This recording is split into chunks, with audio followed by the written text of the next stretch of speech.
Hello everyone, नमस्कार। स्वागत है आपका आपके यूट्यूब चैनल एमएस एकेडमी में, जहां आज हम लोग बात करने वाले हैं कोलिजन थ्योरी की बेस पे। हम लोग न्यूमेरिकल्स करेंगे। वर्क और एनर्जी का जो कंसेप्ट हम लोग का चल रहा है, आज उसका लास्ट वीडियो है।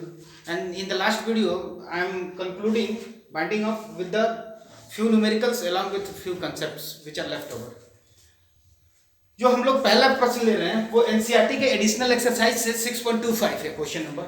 आप देख सकते हो क्वेश्चन, आप नोट डाउन कर सकते हैं वीडियो पॉज करके। देखिए, two identical frictionless tracks, one gradual and other steep, meet from where two stones are allowed to slide down from rest. ठीक है, कह रहा है कि अभी दो स्टोन्स हैं, M1 M2 सपोज करिए, और ये दो स्लोप है अपने पास, एक AB और AC। AB को बोला वो ग्रेजुअल है और जो AC है उसको बोला वो स्टीप है। ठीक है, यानी θ1 लेस देन θ2 है। ठीक है, θ1 अभी कंक्लूड अपन लोग कर सकते हैं, θ1 लेस देन θ2। ये अपने पढ़ने के बाद हमने कंक्लूड किया। Now the second point is rest. ठीक है, वन ऑन ईच ट्रैक। ठीक है, क्वेश्चन पहला सुनिए, will the stone reach the bottom at the same time. क्या जो स्टोन्स पॉइंट ए से स्लाइड हो रहे हैं, पहला बी के तरफ और दूसरा सी के तरफ, क्या सेम टाइम पे पहुंचेंगे? पहला प्रश्न। And the second question is, will the stone reach the bottom at the same speed. क्या जैसे स्टोन ए जो है, पहला स्टोन बी पे पहुंचेगा, उसकी जो वेलोसिटी होगी, क्या वही वेलोसिटी मास बी वाले की भी होगी जो सी पे पहुंचेगा? That's the second question. And in the third question we have to find out these two, मतलब टाइम कितना समय लगेगा इसको पहुंचने में, एंड इसको पहुंचने में कितना टाइम लगेगा। And the second point is, we are suppose to calculate the speed as well. ठीक है, तो हम प्रयास करते हैं इन क्वेश्चंस को करने का। थीटा अपने को दे रखा है, θ1 30 डिग्री और θ2 60 डिग्री। याद रखिएगा, θ1 दे रखा है क्वेश्चन में, θ1 30 डिग्री दिया है and the θ2 has the value of 60 degree. Definitely, without seeing we can say that θ1 is less than θ2. No need to conclude. ठीक है, अभी मैं इरेज करता हूं आपको और हम लोग सोल्यूशन पोर्शन पे चलते हैं। ठीक है, सोल्यूशन देखिए, अभी जो ऑब्जेक्ट ट्रैक अपना फ्रिक्शनलेस है, सपोज करिए फ्रिक्शनलेस का मतलब कोई फ्रिक्शन काम नहीं करेगा, यानी कि फ्रिक्शनल फोर्स का जो कंसेप्ट है वो यहाँ पे काम करने वाला नहीं है। ठीक है, कोई नहीं। एक आप बात बताइए, अभी जो अपना सिस्टम है, इस सिस्टम में दो मास हैं। एक मास जो हाइट जो है, इसकी हाइट कितनी दे रखा था क्वेश्चन में? दे रखा होगा आपको हाइट, क्वेश्चन में दे रखा था हाइट, आपको हाइट 10 मीटर दिया था क्वेश्चन में। ठीक है, हाइट दे रखा था 10 मीटर, ये गिवन है 10 मीटर। ठीक है, ये गिवन डाटा है। ठीक है, ये गिवन डाटा है। ठीक है, ये गिवन डाटा है। सपोज ये अपनी हाइट दे रखा है यहां से यहां तक की, ये परपेंडिकुलर जो हाइट है h दे रखा है 10 मीटर। अब हमको एक बात बताइए, ये जो सिस्टम है बता रखा है कि फ्रिक्शनलेस सिस्टम है। फ्रिक्शनलेस सिस्टम का मतलब इधर कोई एनर्जी अपनी वेस्ट नहीं हुई, कोई एनर्जी वेस्ट नहीं हुई, यानी कि कोई एनर्जी खर्च नहीं हुई। तो जो यहाँ पे सिस्टम, जो भी मास है, उसकी वजह से जो यहाँ पे पोटेंशियल एनर्जी होगा वही चेंज होकर यहाँ पे काइनेटिक एनर्जी का रूप ले लेगा। यानी कि potential energy at the point A will be equal to the potential kinetic energy at the point B. अभी अपना कंक्लूजन इतना है। ठीक है, यानी कि एक बात को तो आप किनारे रखिए कि पोटेंशियल एनर्जी जो यहाँ पे है वही यहाँ काइनेटिक एनर्जी में बदलेगा, इस बात को आप रखिए। दूसरी बात आप याद रखिए, यहाँ से जो मास है, मास की वजह से mg काम करेगा नीचे की तरफ। जब हमको इसको रेजोल्यूट करेंगे, ठीक है, इस तरह से रेजोल्यूट जब आप करोगे, तो जो यहाँ थीटा है, एक्चुअली यहाँ जो थीटा है वही थीटा यहाँ आ जाएगा, ये θ1 हो जाएगा। तो जब हम रेजोल्यूट कर रहे हैं, I am going to resolute the mass F into M into G को मैं रेजोल्यूट करूंगा। थीटा के साथ कौन सा कंपोनेंट आता है? कास का, यानी कि mg cos थीटा हो जाएगा यहाँ पे, mg cos थीटा। सपोज समझिएगा आप, यहाँ mg आ रहा है, यहाँ पे जो है थीटा का जो कंपोनेंट है उसकी वजह से mg cos थीटा आया है। And similarly along the track जो अपना आ रहा है वो है mg sin थीटा। अब हमको बताइए m तो मास है, जी साइन थीटा। मैं पूछूं एक्सेलरेशन कितना है, तो एक्सेलरेशन केवल जी साइन थीटा है। Acceleration along the track g sine theta है। नीचे की तरफ जो एक्सेलरेशन काम कर रहा है नॉर्मल के परपेंडिकुलर, नॉर्मल के पैरेलल, तो वो है जी कॉस थीटा। इसमें ये वाला एक्सेलरेशन का कंपोनेंट है और इसमें ये वाला एक्सेलरेशन का कंपोनेंट है, यानी जी साइन थीटा। ठीक है। इन द सिमिलर फैशन आप रेजोल्यूट करिए मास 2 को। जब मास 2 को भी रेजोल्यूट करेंगे आप इस तरह से, तो मास यहाँ पे दिया है, mg नीचे की तरह काम कर रहा है। ठीक है। यहाँ पे ये थीटा, जब ये थीटा 2 तो ये वाला एंगल भी थीटा 2 हो जाएगा, यानी आपको मिलेगा यहाँ पर mg cos थीटा 2 और ट्रैक के अलोंग मिलेगा आपको mg sin theta 2। So what you are concluding when we talk about the AB, track AB की बात करें तो इसमें जो एक्सेलरेशन काम कर रहा है, जिसके वजह से जो अपना मास से नीचे की तरफ काम कर रहा है, वो mg sin थीटा 1 है। कितना है? mg sin theta 1। AC पे जो एक्सेलरेशन काम कर रहा है, because of which the body is coming downward, that is mg sin theta 2, sorry g sin theta 2। Acceleration की बात कर रहे हैं, force mg sin theta 2, acceleration g sin theta 2। ठीक है। अभी क्या है, लेट मी रब इट। अभी आपको क्या है, आपको एक चीज पता है। क्या पता है चीज? एक चीज आपको ये पता है कि इनिशियल जो अपना ऑब्जेक्ट है यहाँ पे रेस्ट पे है। जब यहाँ पे रेस्ट पे है तो यहाँ पे आके कुछ वेलोसिटी गेन करेगा, एक्सेलरेशन आपको पता ही है। तो आप equation, first law of kinetic equation, kinetic का पहला इक्वेशन निकालिए, v is equal to u plus at, isn't it? v is equal to u plus at, ये वाला इक्वेशन। यहां से आपको इनिशियल स्पीड 0 दे रखा है, कह रहा है कि उनको ड्रॉप किया जा रहा है रेस्ट से, यानी कि u is equal to 0, no doubt u is equal to 0, so this term is going to be 0, so v is equal to at। अगर हम t की बात करें, टाइम की, तो t is equal to a, actually v upon a हो जाएगा। ठीक है। टाइम की बात करें तो v अपॉन a, यानी वेलोसिटी अपॉन एक्सेलरेशन, दोनों की बात कर रहे हैं। तो t1 कितना हो जाएगा? सपोज करिए इसको हमने 1 मान रखा है, इसको 1 मान रखा है और इसको 2 मान रखा है। सो t1 इज इक्वल टू कितना हो जाएगा? t1 is equal to v1 upon a1 और t2 कितना हो जाएगा? सपोज करिए t2 इज इक्वल टू हो जाएगा v2 upon a2, isn't it? t1 मतलब मास जो इस पे आ रहा है AB पे, उसको हम लोग t1 समझ दे रखा है कि let it is taking t1 time to come from the point A to the point B, so t1 will be equal to the v1 upon a1 definitely. What about t2? T2 is the time taken by the object or the mass m2 from the rest point A to the point C. So अभी आप क्या देख रहे हैं? ये चीज है। Suppose करिए इक्वेशन नंबर 1 हो गया और इक्वेशन नंबर 2 हो गया। Now the third point what you are calculating, both the object are at the rest here, so no kinetic energy, that means only potential energy. At a height 10 meter only potential energy is stored, and that potential energy will be converted into kinetic energy when they are coming at the point B and the respective point C. So what will be the kinetic energy? Let us find out the velocity first of all. याद रखिएगा, equation number 1 and equation number 2 I will ask you later. ठीक है।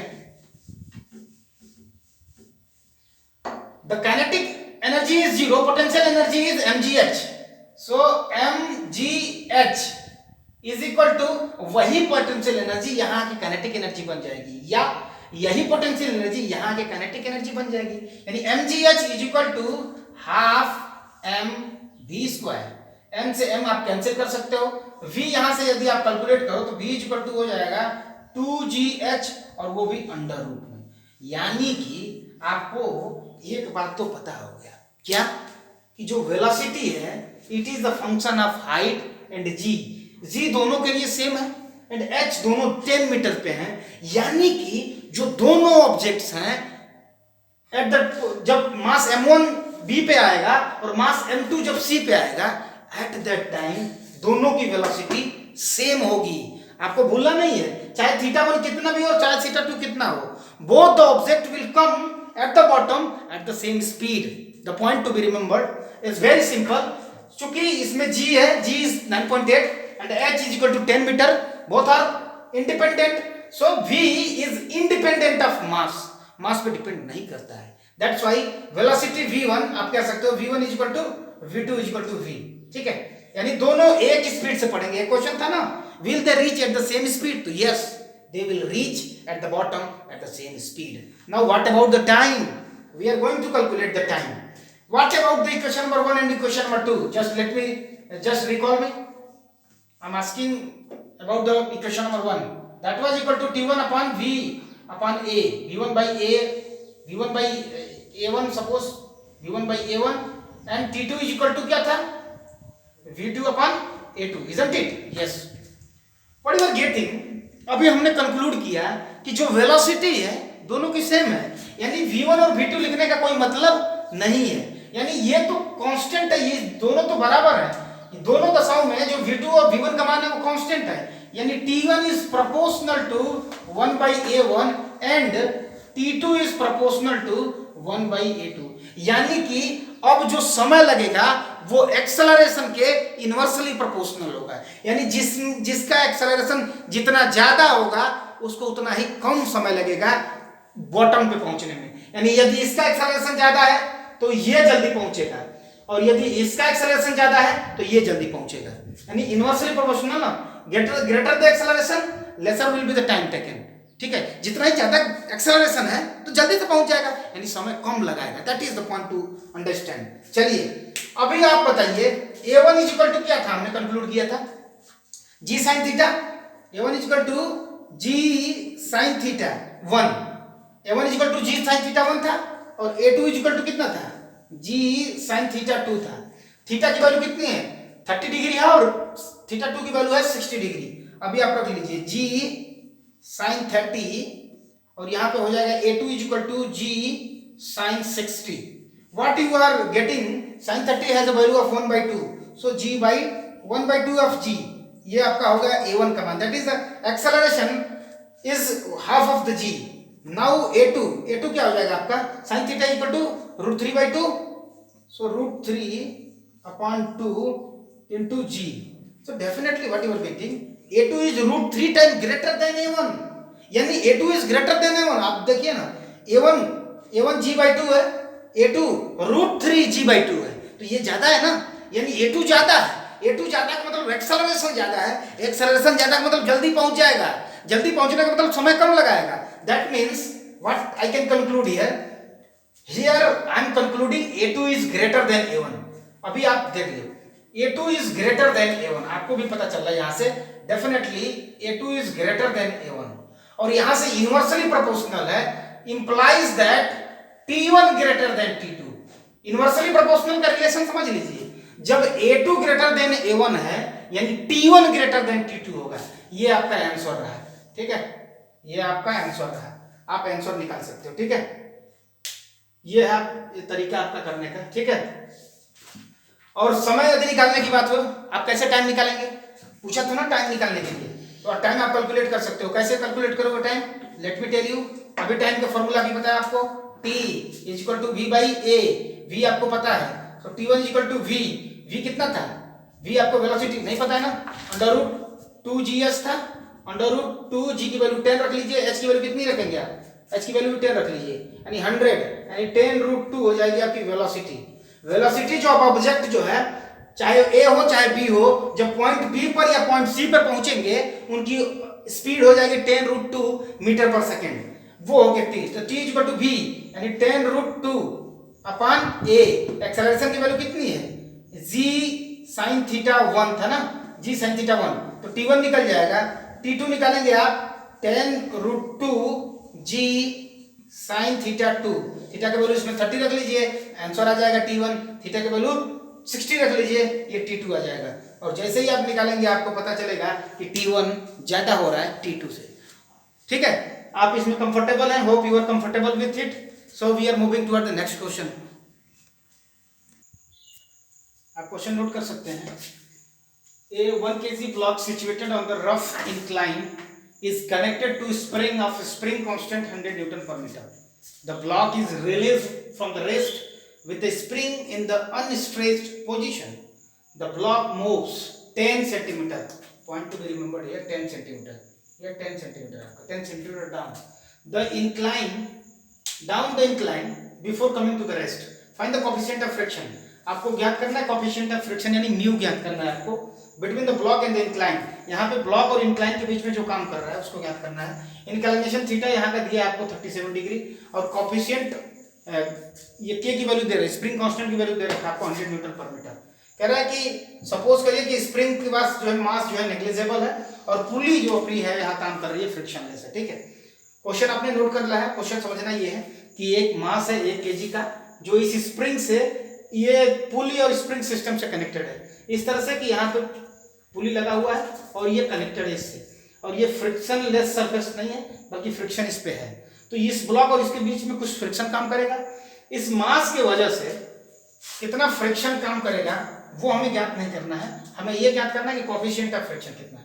Hope आपने question note नहीं किया है तो आप स्क्रीनशॉट ले लीजिए, नोट कर सकते हैं आप। ठीक है, अपन लोग मूव करते हैं ahead. So moving ahead we find that the block has a mass of 1 kg।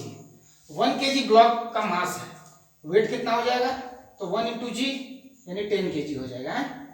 Okay, चलिए अभी ये समझिए आप एक बात जो समझने की है। The point is very simple. जैसे ही आप मास इधर ये अपना इंक्लाइन सरफेस है सपोज करिए और ये अपना ब्लॉक है, मैं इसको इसका एफजीडी इधर बना देता हूँ सपोज करिए, फ्री बॉडी डायग्राम इधर है समझिए। ठीक है, mg नीचे की तरह काम करेगा, mg डाउनवर्ड वर्टिकली डाउनवर्ड काम करता है।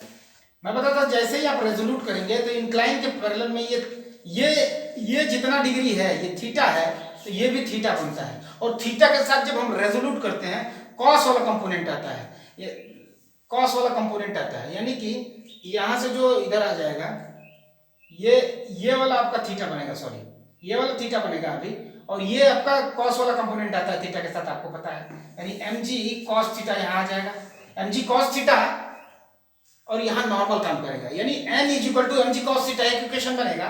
अभी आप देखिए mg नीचे की तरफ काम कर रहा है, ये cos थीटा हो गया, sin थीटा का कंपोनेंट यहाँ आ जाएगा यानी mg sin थीटा।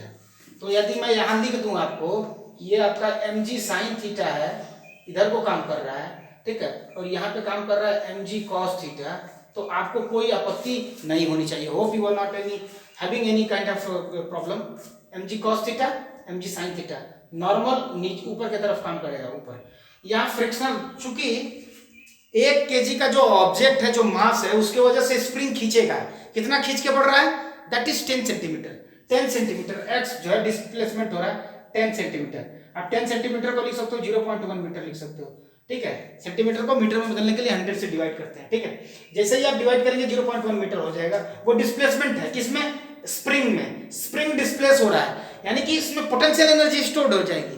कितनी हो जाएगी पोटेंशियल एनर्जी वो देखेंगे अपन लोग। ठीक है, अभी क्या है mg sin theta mg cos theta. अभी क्या है, अभी जो नॉर्मल है नॉर्मल mg cos थीटा से बैलेंस होगा यानी कि ये वाला सिस्टम आप समझ चुके हैं ना। इसको मैं इरेज करता हूं, हमें स्पेस चाहिए लिखने के लिए। ठीक है, क्योंकि आपको बड़े स्तर पे समझ में ज्यादा जल्दी आ जाए इसलिए मैंने उसको बड़ा बनाया, फिगर को बिग किया।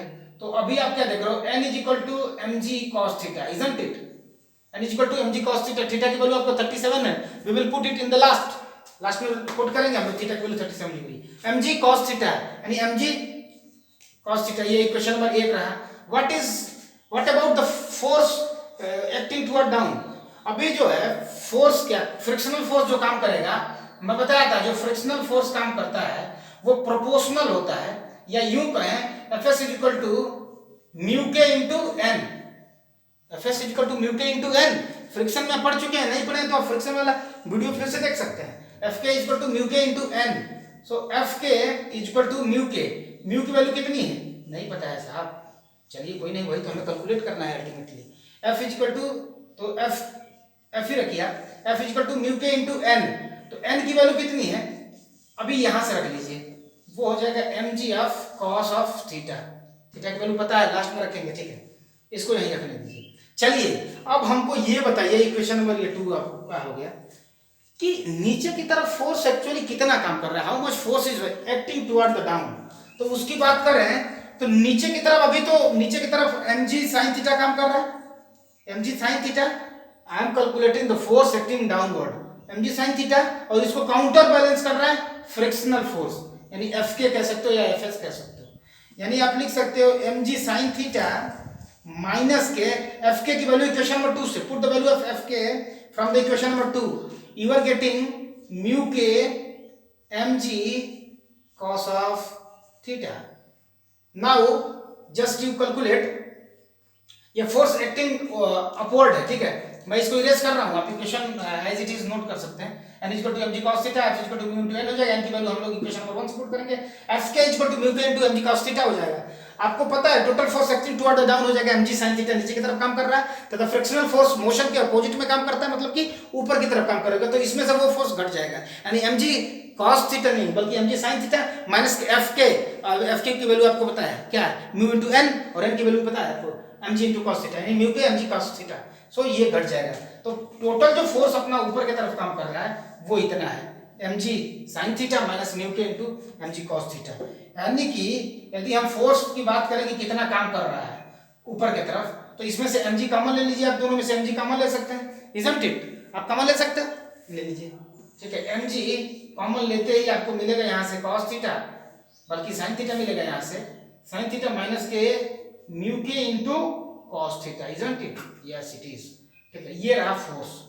अब आप हमको ये बताइए, जो स्प्रिंग में पोटेंशियल एनर्जी स्टोर्ड है कितने 10 सेंटीमीटर, देखिए कंप्रेस तो हो नहीं रहा है, एक्सपेंड हो रहा है, तो एक्सपेंशन में जो एनर्जी स्टोर्ड हो रही है वही एनर्जी तो वर्क डन होगा फ्रिक्शनल फोर्स के द्वारा, तो जो फ्रिक्शनल फोर्स के द्वारा जो वर्क डन होगा that is equal to the energy stored in the system of spring, in the spring system.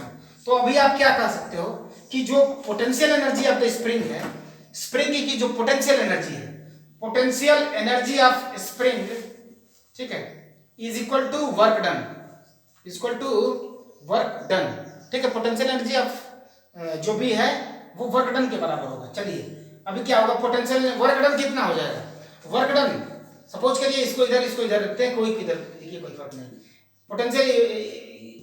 Potential energy spring की कितनी हो जाएगी, हाफ के एक्स स्क्वायर होती है, हाफ के एक्स स्क्वायर, यदि एक्स क्या है डिस्प्लेसमेंट है, यह पोटेंशियल एनर्जी होती है, माइनस साइन लगा होता है, यदि आपको याद हो माइनस साइन बस क्या बताता है आपका फ्रिक्शनल फोर्स, ये बस बताता है कि जो डिस्प्लेसमेंट है वो फोर्स के अपोजिट में होता है, ठीक है। मैग्नीट्यूड वाइज बात करें यदि, if you talk about the magnitude, तो मैग्नीट्यूड इतना ही होगा, यानी half of the k x square, half of the k x square is equal to work done, work done कितना हुआ, फोर्स इनटू डिस्प्लेसमेंट, अपना फोर्स कितना काम कर रहा है, कितना फोर्स काम कर रहा है, यानी कि mg in bracket sin theta minus k mu of cos theta, isn't it, into x, x is the displacement, into x, x is the displacement. अब आप क्या कर सकते हो, आप k की वैल्यू जानते हो 100 है, x की वैल्यू पता है आपको 0.1 मीटर है, m इंटू जी पता है, m की वैल्यू 1 है, g की वैल्यू 10 रख लीजिए, sin थीटा और cos थीटा निकाल सकते हो, क्यों, क्योंकि थीटा की वैल्यू आपको पता है 37 डिग्री, आप कैसे से कैलकुलेट कर सकते हो, x की वैल्यू पता है आपको, ठीक है। अब आपको क्या नहीं पता है, तो म्यू नहीं पता है, आप यहाँ से म्यू आराम से कैलकुलेट कर सकते हो। यदि आप चाहें तो हाफ के की वैल्यू आपकी 100 है इंटू एक्स स्क्वायर, 0.1 का square is equal to m, 1 है, g की वैल्यू 10 रख लीजिए, साइन ऑफ 37 माइनस म्यू ऑफ cos 37, ठीक है। अब यहाँ से केवल म्यू जो है अननोन है, ठीक है, केवल और केवल म्यू अननोन है, उसको आप कैलकुलेट सकते हैं। तो यहाँ से आप कैलकुलेट करिए, मैंने कैलकुलेट किया है, और जो कैलकुलेट करने के बाद जो आपका आंसर आ रहा है कुछ नियर अबाउट जो आ रहा है वो 0.126, आपको तो पता ही है ना, 1 से कम और 0 से ज्यादा आना है, ठीक है, यानी 1 से कम और 0 से ज्यादा आना है। जब 0 आ जाएगा इसका मतलब समझ पा रहे हैं, 0 आ गया का मतलब क्या, फ्रिक्शन लेस हो गया, 0 आ गया मतलब फ्रिक्शन लेस हो गया, ठीक है। अभी आप समझिए, तो जो म्यू की वैल्यू आ जाएगी वो आ जाएगी आपकी यहाँ से 0.12, यस, एक डिजिट में और है क्या, यस 0.126, ठीक है, ये 3 डिजिट तक दिया है, कोई प्रॉब्लम नहीं, 2 डिजिट तक दिया, ठीक है। So hope you are comfortable. Division कैसे हुआ, यहाँ पर रेजोल्यूशन ऑफ वेक्टर कैसे हुआ, mg को हमने रेजोल्यूट किया, mg sin theta mg cos theta में mg cos थीटा जो है रिस्पॉन्सिबल है n के इक्वेट करने के लिए और mg sin थीटा रिस्पॉन्सिबल है नीचे आने के लिए। जो नीचे आएगा, जैसे नीचे आएगा स्प्रिंग खींचेगा उसमें पोटेंशियल एनर्जी स्टोर होगी। उसकी एक फार्मूला होता है हाफ के एक्स स्क्वायर और वो कितने के बराबर होगा? जो फ्रिक्शनल फोर्स वर्क डन करेगा, फ्रिक्शनल फोर्स का वर्क डन कितना होता है? Force into displacement. तो नीचे की तरफ फोर्स टोटल कितना काम कर रहा है? mg cos mg sin theta नीचे की तरफ काम कर रहा है, फ्रिक्शनल फोर्स ऊपर की तरफ काम कर रहा है। यानी फ्रिक्शनल फोर्स ऊपर काम कर रहा है यानी म्यू इनटू n, n की वैल्यू आपको mg cos थीटा पता है यानी mu into mg cos theta है, mg cos थीटा। और उसको जैसे हम लोग पुट करेंगे total force acting toward downward is mg sin theta minus k mu of mg cos theta हो जाएगा। इसमें x से मल्टीप्लाई जैसे करेंगे आपको टोटल क्या मिल जाएगा? Work done. और total work done is equal to the potential energy stored in the spring, जो कि फार्मूला होता है हाफ के एक्स स्क्वायर। के की वैल्यू आपको पता है 100 न्यूटन पर मीटर और x का पता है आपको 10 centimetre. Dividing by 100 you are getting in metre, so 0.1 metre. Putting all the values you are getting only one variable that is mu. So what you are getting? Mu is equal to 0.126. ठीक है, ये mu की value रही। So what will be the coefficient of friction acting between the incline and the block? That is 0.126. Hope you are comfortable. समझ में आया होगा आपको? कमेंट में करके जरूर बताइए आपको कैसा लगा। So thank you very much. So moving toward the next question. आपका नेक्स्ट क्वेश्चन ये है, आप नोट डाउन कर सकते हो या स्क्रीनशॉट ले सकते हो। देखिए क्या कह रहा है? A molecule in a gas container hits the horizontal wall with the speed of 200 metre per second.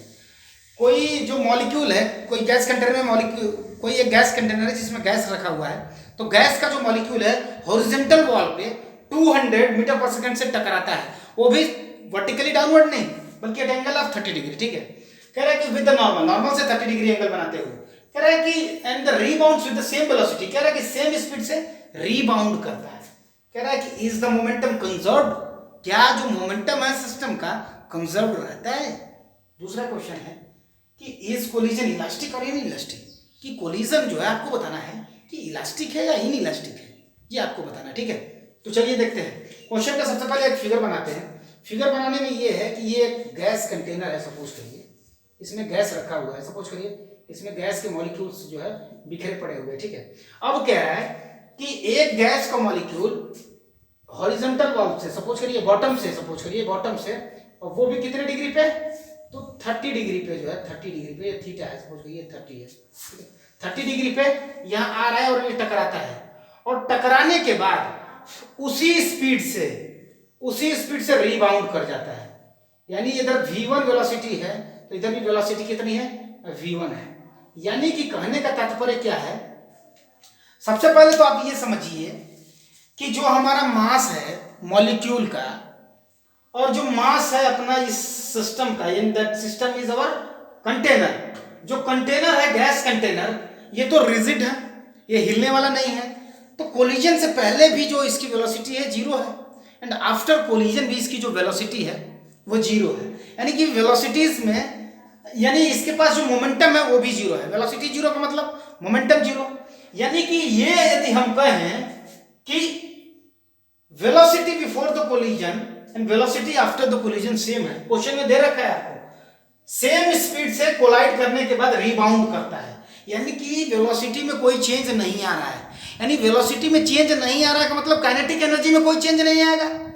Kinetic energy is equal to half mv square, velocity same मतलब काइनेटिक एनर्जी सेम है। और एक इस मतलब हमने पढ़ रखा है a type of collision in which the kinetic energy remains same, जिसमें वेलोसिटी कोलिजन से पहले and velocity after the collision, यानी velocity before the collision and velocity after the collision remain same. इस प्रकार के कोलिजन को हम लोग बोलते हैं elastic collision. So the answer of the second question I am giving the first, collision is elastic. Collision कैसा है अपना? इलास्टिक है। क्यों? क्योंकि उसने क्या रखा है, स्पीड में कोई चेंजेस नहीं आ रहा है। That means momentum, that means आपके स्पीड में कोई चेंज नहीं होगा, मतलब काइनेटिक एनर्जी में कोई चेंज नहीं होगा। ठीक है, law of conservation of energy तो यही कह रहा है ना कि यदि काइनेटिक एनर्जी इसके पास तो कोई काइनेटिक एनर्जी है नहीं कंटेनर के पास, तो जो इसके पास काइनेटिक एनर्जी है वही टोटल आपके पास एनर्जी है। तो जो टोटल एनर्जी है रिमेन्स कांस्टेंट, तो इसके पास जितनी एनर्जी होगी इसको इतना रहना ही है। स्पीड भी सेम है, मतलब मोमेंटम आपका जो है कि मोमेंटम, अब समझिए मोमेंटम के बारे में चर्चा करते हैं। कह रहा है is the momentum conserved in the collision. यदि आपको याद हो तो मैंने बता रखा है, in any type of collision no matter whether it is elastic, inelastic, perfectly inelastic, किसी भी प्रकार का कोलिजन हो, सिस्टम का लीनियर मोमेंटम हमेशा कंजर्व होता है।